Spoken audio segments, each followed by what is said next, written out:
assurance responsabilité civile ye bɛnkan sɛbɛn ye min bɛ don aw jigi kɔrɔ kasabiko siraw fɛ walasa ka donni ta ka bɔ aw kun ka kɛɲɛ ni aw ka tɔɔrɔ laseli aw mɔgɔɲɔgɔnw ma minɛko siraw fɛ walima farikolo la ka da filiw kan minnu bɛ se k'aw sɔrɔ baara ani adamadenya siraw kan aw denw aw ka baganw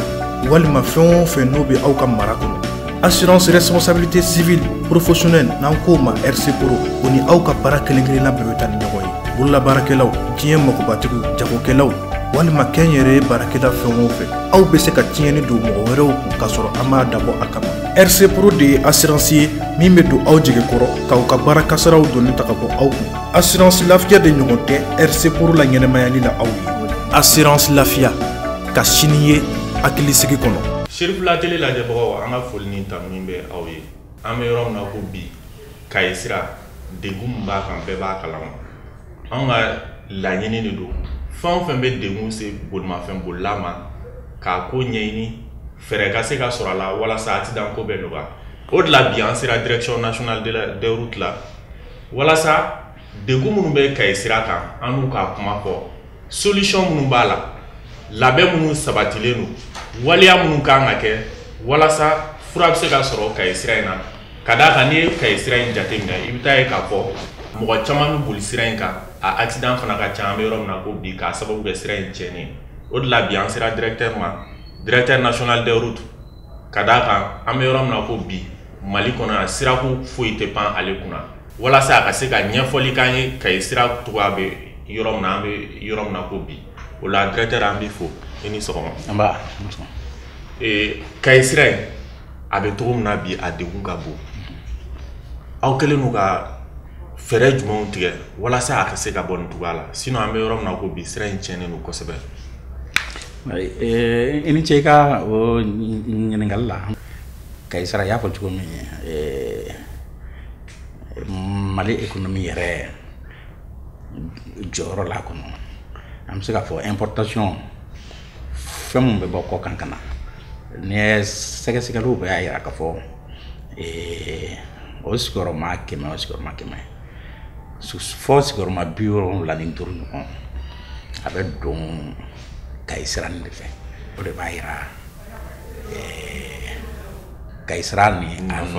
nafa ka bon ka se degré min ma Mali la hali a bɛ cogo min na bi an ye ko kunnafoniya o sɔrɔ yɛrɛ ko douaniers y'a fɔ a bɛ ka olu ka sɔrɔ jigin sira bɛ cogoya min na bi a tiɲɛlen don fo k'a fɔ k'a tiɲɛna zago a yɔrɔ dɔw bɛ yen k'a taa Kati ka taa Jijini o tɛ sɔn fosi ma bi an sigilen tɛ ka sira nin lajɛ ten an ka planification ni sira dilan entretien min bɛ kɛ a la bɛɛ programmelen bɛ an bolo wa segin kan ka kɛ wagati min na ka ni kura don a la o bɛɛ planifielen bɛ an bolo wa hali fana ni sira kura dilan ka wagati dɔ kɛ ka entretien kɛ cogo i n'a fɔ misaliya la ni sira kura dilan i n'a fɔ an b'a dilan na san dari min na bi n'a ye san 5 ɲɔgɔn kɛ dilanni misɛnninw bɛ kɛ a la san o san n'a ye san 7 ka se san 10 ɲɔgɔn ma a yɔrɔ dɔ kan ka ladilan i n'a fɔ an b'a fɔ min ma ko entretien périodique o ka bon ni san o san an bɛ baara fitinin i n'a fɔ ni wo bɔra yɔrɔ dɔ la ou bien ni accident dɔ yɔrɔnin dɔ tiɲɛ o ye san o san baaraw ye ni sira ye san 10 ɲɔgɔn sɔrɔ an bɛ ka dilan san dara min na bi a kan ka lajɛ pour que jiboli siraw fiyɛ dɔɔnin bolo la olu bɛ latilen cogo min ani i b'a sɔrɔ sira yɛrɛ pari yɔrɔ dɔw bɛ yen kɔrɔ nan'u la dɔɔnin sira bɛ i n'a fɔ adamaden a bɛ entretien i n'a fɔ adamaden yɛrɛ ka vie bɛ entretien cogo min na bon ni o fana kɛra ni wagati dɔ kɛra an b'a fɔ o ma ko réhabilitation ka bɔ san 15 ɲɔgɔn na ka na o wagati ninnu na normalement fɔ an ka segin olu kan ka olu kɔrɔya parce que o b'a sɔrɔ sɛgɛn ani tile kow ma tɔtɔ foyi to olu la tuguni bon ni o fana kɛra sira san yɛrɛ a kɛ parce que a bɛ dilan san 25 san 30 ninnu kama n'o sera normalement sira kan ka segin ka dilan kura ye pour que ka ni kura don a la pewu o planification cogoya ninnu bɛɛ bɛɛ an bolo yan jamana besoin ka ca ko fan fɛ o agriculture fan fɛ o énergie o kalanko santé jamana ka sɔrɔ tɛ se ka dan ka fɔ ko a bɛ taa département kelen dɔrɔn de mago la i n'a fɔ ni an mago bɛ sɔrɔla tuma ka don an ka siraw la an b'a ta an sago la o tɛ o de kosɔn planification bɛ to ka jɛjɛ dɔɔni an ka planification na an tun kan ka sira nin kurali baara daminɛ 2015 a ɲinɛw ma se ka sabati ka bɛn ni o ye mais an continuera wagati dun nana se i n'a fɔ salon an y'a an bɛ entretien fitinin mun kɛ wari lafili de parce que ni sira tiɲɛna ka se degré dɔ ma ni ma baara belebeleba k'a la i bɛ baara fitinin mun k'a la n'a fɔra i ka taa miliyari 2 don ni sira la a tɛ tile 15 sɔrɔ a bɛ taa o ye fu de o de la an y'a to siɲɛ kelen ka welewelekan lase kan ka se yɔrɔ min na bi alhamdulilayi sira ka bɔ Kati ka taa Jijeni miliyari 70 ni miliyari 8 a wari dira an ma ko an ka baara daminɛ an ye wari sɔrɔ mois de juillet ni mois de août n'a fɔra ko wari sɔrɔla wari ma ta k'a fɔ ko a bɛ bila an ka compte dɔ la ko an bɛ baara de mais ministre de l'économie o min bɛ jamana nafolo ko kunna o ye yamaruya di an ma k'a fɔ an bɛ se ka baara nin kɛ ale b'a wari bila an ka disposition na san 3 kɔnɔ o ye alhamdulilayi ye bi an bɛ se ka min fɔ k'a fɔ sira ka bɔ Kati k'a daminɛ depuis n'i bɛ don Kati rond-point min bɛ yen k'a daminɛ o la ka taa Jijeni o yɔrɔ de tiɲɛlen don kosɛbɛ bi o de wari an y'o sɔrɔ kilomètre 100 ni kilomètre 50 ni kilomètre 4 hakɛ miliyari 78 miliyari sigi à peu près baara fɛn fɛn min kan ka don a da la k'a dilan ka kɛ sira ye min standard mais aujourd'hui i n'a fɔ UEMOA ye directive dɔ ta depuis en 2009 k'a fɔ compte tenu du fait que trafic espace UEMOA kɔnɔ espace UEMOA yɛrɛ bɛ ka taa ɲɛ bolifɛnw bɛ ka caya tonnage minnu bɛ ta olu bɛ ka caya olu ko ko UEMOA jamana bɛɛ k'u ka sira dilan cogo falen pour que k'a kɛ siraw ye sira mun bɛ se o tonnage ni o volume de trafic kɔrɔ bi an y'a conception kɛ fɛsɛfɛsɛli ɲɛbila fɛsɛfɛsɛli min bɛ kɛ pour que ka a baara kɛ o hukumu kɔnɔna na an ye o standard de ta donc a bɛna kɛ dilan ka kɛ sira ye an bɛ se ka hakili latigɛ san 30 kɔnɔ n'a bɔra k'a fɔ entretien normal minnu kan ka kɛ i n'a fɔ ni adamaden yɛrɛ ka vie kɔnɔ i bɛ entretien kɛ cogo min o entretien mun bɛ kɛ wajibi sira fana kɔnɔ n'a bɔra olu la problème foyi tɛna se ka kɛ ka bɔ Jijeni ka na Kati o sira cogoya la bilen fana wa an ka hakilina ta la fana an kan ka se ka baara daminɛ octobre kalo natɔ in kɔnɔ ni jiko yɛrɛ cogoya tun tɛ san an tun bɛ se ka fɔ an tun bɛ ka mɛn ji ka bon ni ye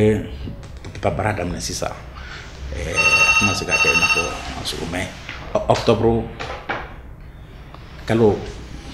kɔnɔ inchallah entreprise bɛ baara daminɛ parce que entreprise min bɛ baara kɛ o ye entreprise française dɔ min bɛ Mali la Sozia Satom o talen don kaban min bɛ entreprise contrôler bureau d'étude n'o bɛ entreprise contrôler baaraw la an yɛrɛ ka supervision kɔnɔ o bureau fɛnɛ talen don kaban donc tout est en place maintenant pour que Kati ni sera baaraw bɛ daminɛ octobre baara bɛ kɛ kalo 24 kɔnɔ saison plus de la sinon kalo 30 ni a bɛ fara ɲɔgɔn kan parce que baara ka girin n y'a fɔ cogo min an ye standard falen ka a giriya et puis a sira ka jan kilo 150 hakɛ donc baara bɛ kɛ ka ban kalo 30 kɔnɔ mais ni entreprise ye baara daminɛ ka ban a bɛ kɛ wajibi ye entreprise kan degun kana bolifɛntigiw sɔrɔ sira yɔrɔ si kan bilen k'a fɔ ko nin yɔrɔ nin wo dɔ b'a la min b'a to mobili bɛ degun sɔrɔ ni an ye sira di entreprise ma kaban k'a fɔ ko baara daminɛ ka taa o don na entreprise bɛ a bɛ ka baara kɛ yɔrɔ min na o tɛ ka baara kɛ yɔrɔ min na a bɛ sira bila hakɛ la mɔgɔw bɛ se ka boli ni sira kan cogo min ka sɔrɔ a ma kɛ ni degun ye o de fana y'a nafa belebele dɔ ye mais hali ka bɔ Kati parce que ko Kayi sira hali ka bɔ Kati ka taa Jijeni o baara an mana o daminɛ octobre la sisan o kɔfɛ an ye laɲiniw ta kaban pour que ka bɔ Jijeni ka taa fɔ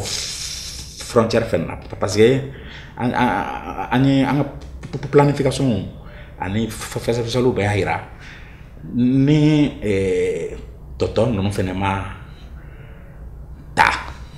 ka an bolo don u bɛɛ kɔrɔ depuis sisan ka bɔ Jijeni ka taa Sandare ka bɔ Sandare ka taa Kayi ka bɔ Kayi ka taa frontière la olu section ninnu fɛnɛ kelen kelenna bɛɛ ni an ma an bolo don u kɔrɔ depuis sisan an bɛ tila Kati Jijeni baara la wagati min na o b'a sɔrɔ olu fɛnɛ nana cogoya kɔnɔ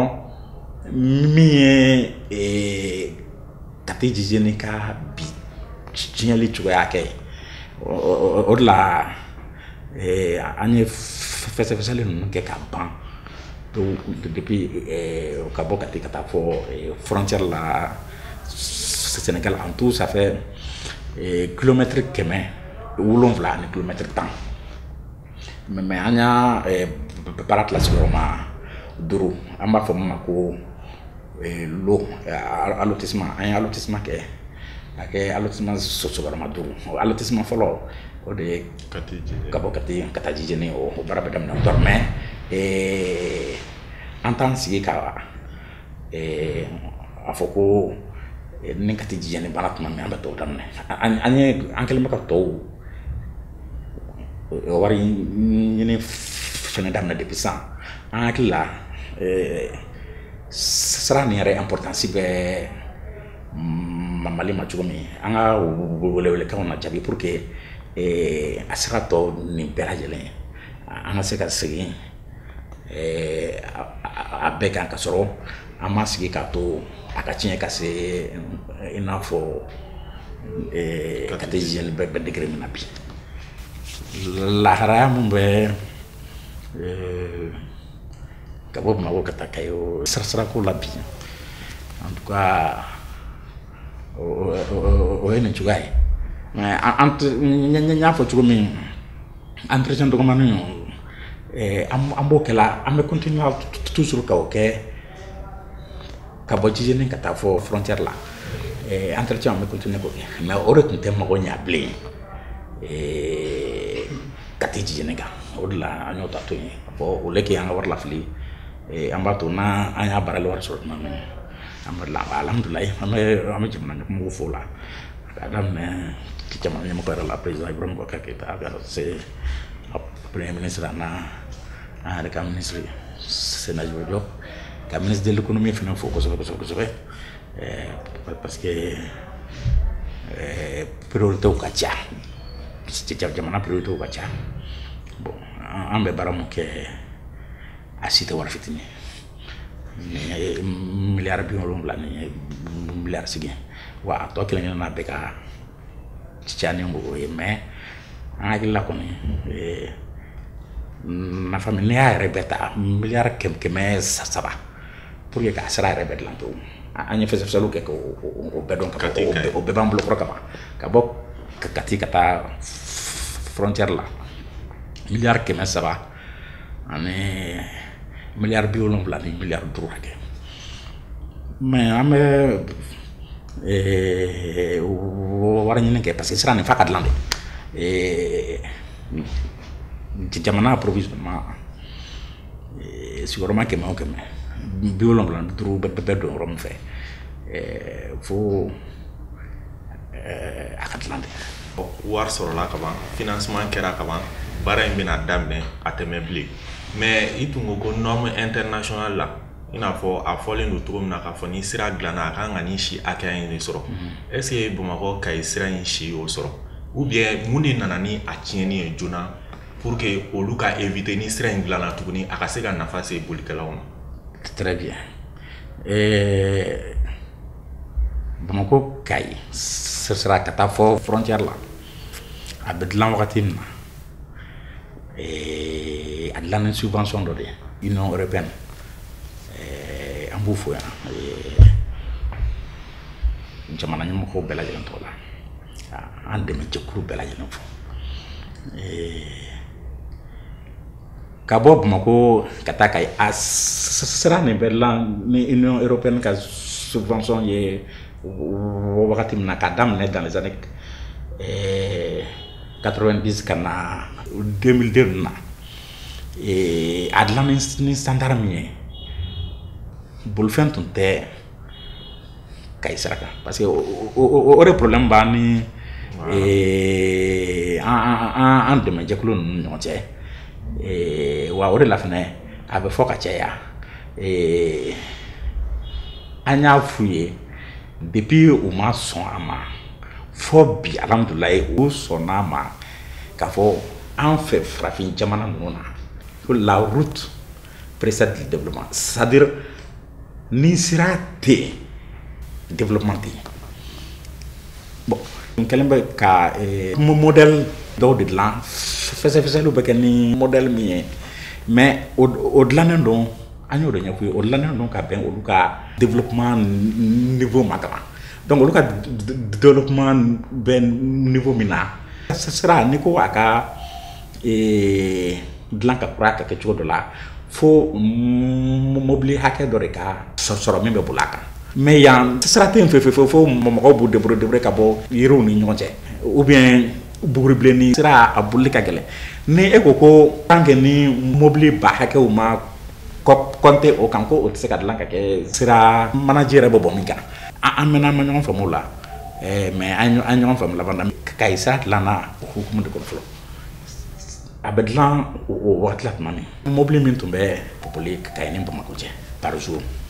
a tun tɛ mobili 300 bɔ mobili belebelebaw i n'a fɔ poids lourd ninnu olu fana tun ka dɔgɔn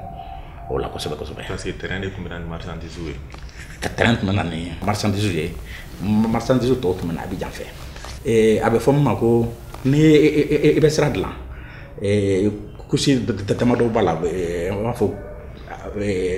min bɛ da duguma i kɛlen kɔ ka dugukolo dilan ni a bɛ fɔ ko plateforme k'o bila hakɛ la min bɛ norme na couche de fondation da o kan n'a a kan ka bɔ ji la a bɛ fɔ min ma ko remblai o bɛ da pour que ka a bɔ ji la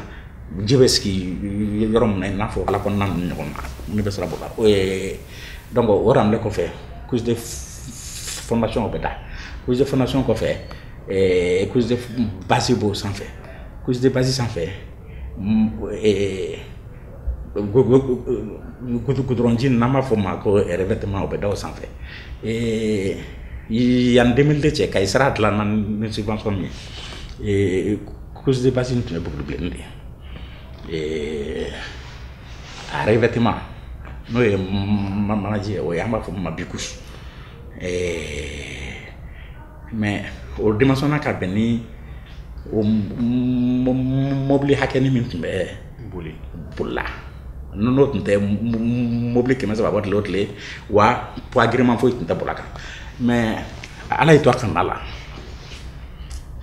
crise kera Côte d'Ivoire 2000 Tanzania 2000 akla 2000 kele wakati wakati donc fin maintenant Abidjan fait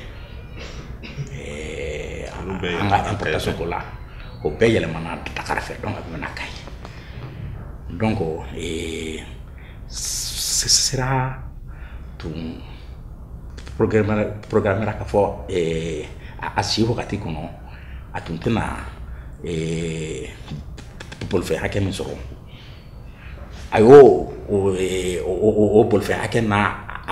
agria soro ka soro ala lan ma sandrubo sa ali sans savoir parce que do dam na me ala man ena boka boka kata jijani akla o bana 2002 à 2014 o asro Côte d'Ivoire trafic basculaire kata Dakar kan ko donc o trafic mi basculaire ka mobile na taw chaya Dakar fa ani u tonaji mi gralim kara o de kay sera tjejona parce que il n'était pas prévalente ka foko o hake o be boli akam bibina ne atabi et puis o renforcera de katafe mo mobile sam de faire fenêtre symbole dum takola o ya ko tobe non ninga dum kona donc ame wakati nabi mobile bi se ka compter ka sera kan do la ka teme fo mobile batanga donc ni sera betlan fo o kadla ni standard de menen don tekle donc ore la avec l'anami standard mi bi cause de formation beaucoup problème encore mais cause de base avec formation ko grave bitim ore fena ye goudron do defena cause de base mais min qualité te revêtement bon mais afna ye goudron do même ato camion pour mana boya mana grat ko o lo amorti avec l'année au dé au sang fait fenêtre revêtement mais fenêtre de Dakar au fenêtre béton petit mené 4 centimètres de roula donc kaisra kata depuis kati fo frontière la un table kuramita adlanina 600 au centre au standard courant de même bateau trafic guerriera tout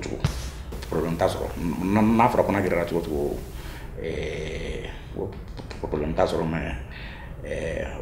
au fait à quel point tu vas par exemple ni pour le faire avec format ko charger les ore la yo moi on appelle la jelembe kɛlɛ la bibi na sarizali se bɛ appliquer cogo min parce que mobili dɔw bɛ yen i b'a sɔrɔ a bɛ fɔ min ma ko convence i b'a sɔrɔ n'u yɛrɛ pese u bɛ taa fɔ tɔni 200 ni tɔni kɔ la mais senw donnen bɛ a kɔrɔ de telle sorte que essayer kelen min bɛ charge la jigin goudron kan o tɛ tɛmɛ tɔnɔ 6 tɔnɔ 7 ninnu kan kɛlɛ wɛrɛ bɛ ka kɛ laɲini wɛrɛ bɛ ka kɛ ka mɔgɔw la faamuya u bɛ taa o cogo na cogo min o leke ne hali n'a sɔrɔ ne ka mobili peseli yɛrɛ tɔni 30 de n'a sɔrɔ ni ese kelen b'a la min bɛ 20 de lajigin goudron kan o man ɲi parce que an bɛ goudron ninnu dilan de telle sorte que ese kelen an kan cogo si tɔni ka jigin ka tɛmɛ a kan ka tɛmɛ tɔni 11 kan o ye yoma yɛrɛ ka ani yoma pays bɛɛ lajɛlen u ye bɛnkan min kɛ n'an bɛ ka an ka siraw dilan ni o standard ninnu ye donc i ka ɲininkali la o min ye ka sira nin est ce que a ma dilan norme de la wa ou bien mun y'a tiɲɛ joona mais a dilanna norme min na imprévu de nana n'a ye ka na ni bolifɛn cogoya wɛrɛw y'a kan sigi tun kelen tɛ ni min ye k'a fɔ ko o bɛna ye a kan o san hakɛ ninnu kɔnɔ partenaires tun tɛ sɔn o ta cogoya de ma ka da ko parce que ko bolifɛn tɛ a sira kan et puis comme o bɛ na n'u ka wari ye a fɔ nin de b'an bolo aw bɛ se ka min kɛ ni nin ye a y'o kɛ mais an y'o de dabila bi o de nana ni en 2015 autorités ka hukumu na u bɛ an hakili jagabɔ ka politique dɔ labɛn ka a bila min bɛ tagabolo bila an senkɔrɔ min ye infrastructure ko ye Mali la an y'o politique baara kɛ gouvernement y'o adopté octobre 2015 depuis o la fɔ sisan taabolo yɛlɛmana siraba dilanko la Mali la pepepewu a tun bɛ kɛ cogo min ka kɔrɔ a fɔ a ye hɔn nin n'a den n'aw bɛ se ka min kɛ n'o y'a ko kɛ o banna an b'a kɛ cogo min sisan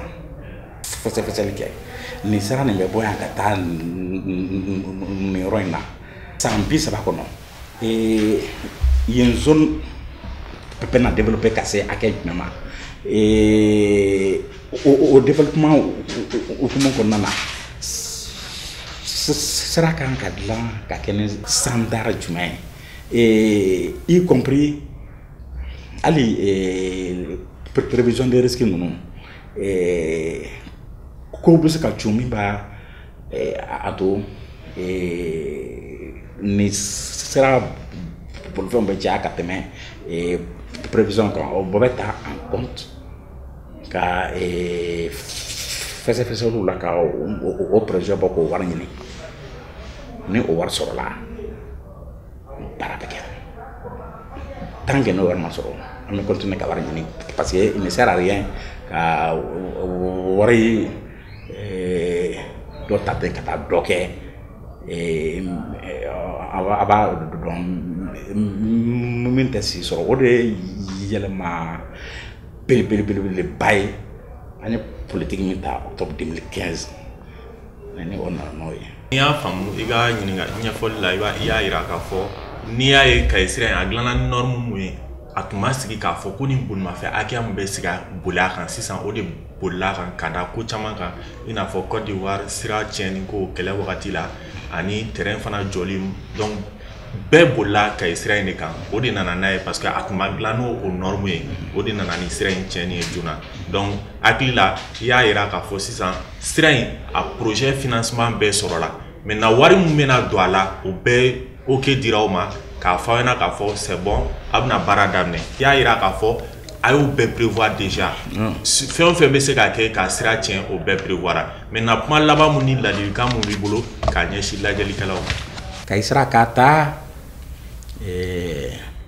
kati ka taa kayi ka taa frontière la a wari bɛɛ ma sɔrɔ fɔlɔ dɛ an ye fɛsɛfɛsɛli kɛ a bɛɛ kan n'o ye an b'a fɔ ma ko étude o kɛra a bɛɛ kan pour que ka segin a bɛɛ kan ka dilan kɔrɔ ye o ye wajibi de fɔ o ka kɛ ka tugun tugun ɲɔgɔn na a bɛɛ faralen ɲɔgɔn kan miliyari 300 ani miliyari 70 ani miliyari 5 min wari sɔrɔla bi ni ministre de l'économie et des finances o bila an ka disposition na o ye ka taa Kati ka taa Jijeni kilomètre 150 hakɛ a bɛ n'a fɔ donc o de wari sɔrɔla bi kilomètre 700 ni kilomètre 10 baara kɔnɔ mais n y'a fɔ cogo min an bɛ continuer an t'a to k'a fɔ ko an bɛ ka taa Jijeni baara kɛ ka ban fɔlɔ ko ka tɔw wari ɲini daminɛ an ye tɔw bɛɛ wari ɲini daminɛ depuis sisan pour que a bɛɛ ka an ka segin a bɛɛ kan ka to ɲɔgɔn na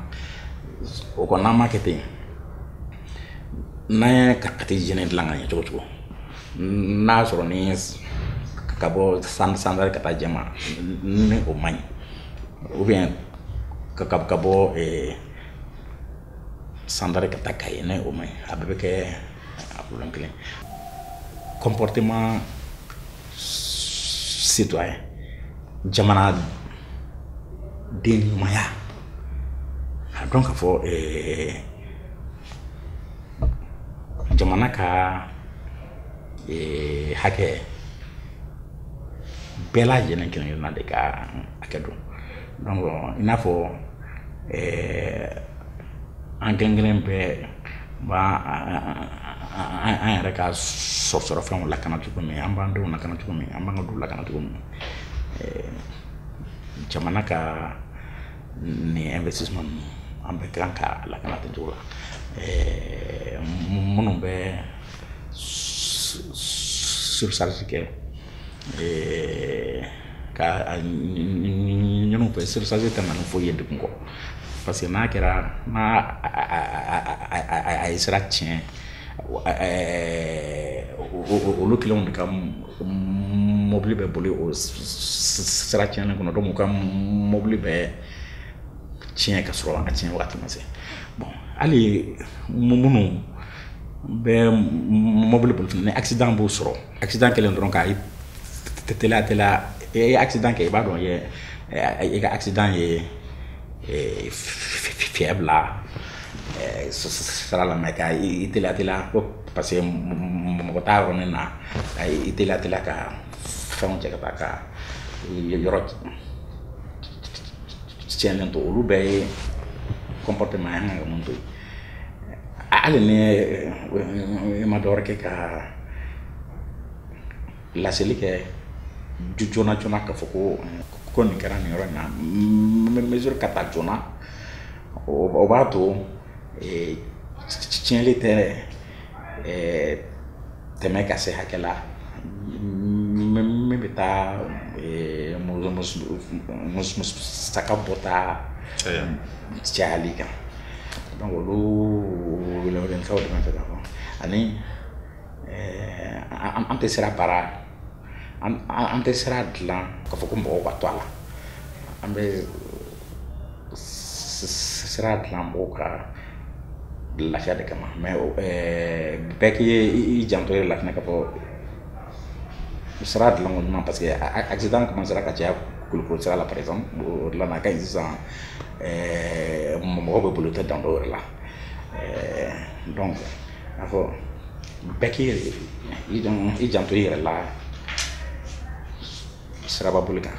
a fɔra ko ka vitesse fɛn fɛn min respecté yɔrɔ o yɔrɔ min na ni o banaw bɛ kɛ kun de b'a bɛɛ la adamadenw ka olu respecté o kɔfɛ sa ka foli lase maliyɛn bɛɛ lajɛlen ma ani ka foli lase aw yɛrɛ ma kosɛbɛ aw ni ce aw ka baara la aw ni ce aw ka sannikɔrɔbasi la aw ka nin ka to ka na an ka ɲɔgɔn masala a ka d'an ye kosɛbɛ kosɛbɛ yɛrɛ de wa an ka dayɛlɛnnen bɛɛ aw ye sanga ni waati bɛɛ lajɛlen. Merci beaucoup.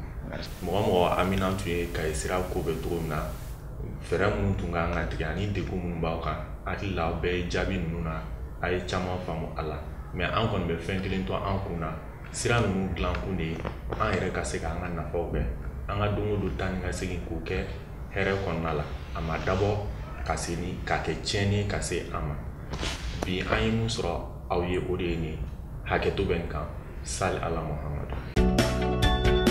Assurance responsabilité civile ye bɛnkan sɛbɛn ye min bɛ don aw jigi kɔrɔ kasabiko siraw fɛ walasa ka donni ta ka bɔ aw kun ka kɛɲɛ ni aw ka tɔɔrɔ laseli aw mɔgɔɲɔgɔnw ma minɛko siraw fɛ walima farikolo la ka da filiw kan minnu bɛ se k'aw sɔrɔ baara ani adamadenya siraw kan aw denw aw ka baganw walima fɛn o fɛn n'o bɛ aw ka mara kɔnɔ. Assurance responsabilité civile professionnelle n'an k'o ma RC Pro o ni aw ka baara kelen-kelenna bɛɛ bɛ taa ni ɲɔgɔn ye. Bololabaarakɛlaw diɲɛ magobatigiw jagokɛlaw walima kɛn yɛrɛ baarakɛla fɛn o fɛn aw bɛ se ka tiɲɛni don mɔgɔ wɛrɛw kun k'a sɔrɔ an m'a dabɔ a kama. RC Pro de ye assurance ye min bɛ don aw jigi kɔrɔ k'aw ka baara kasaraw donni ta ka bɔ aw kun. Assurance lafiya de ɲɔgɔn tɛ RC Pro la ɲɛnɛmayali la aw ye. Assurance lafiya ka sini ye hakilisigi kɔnɔ.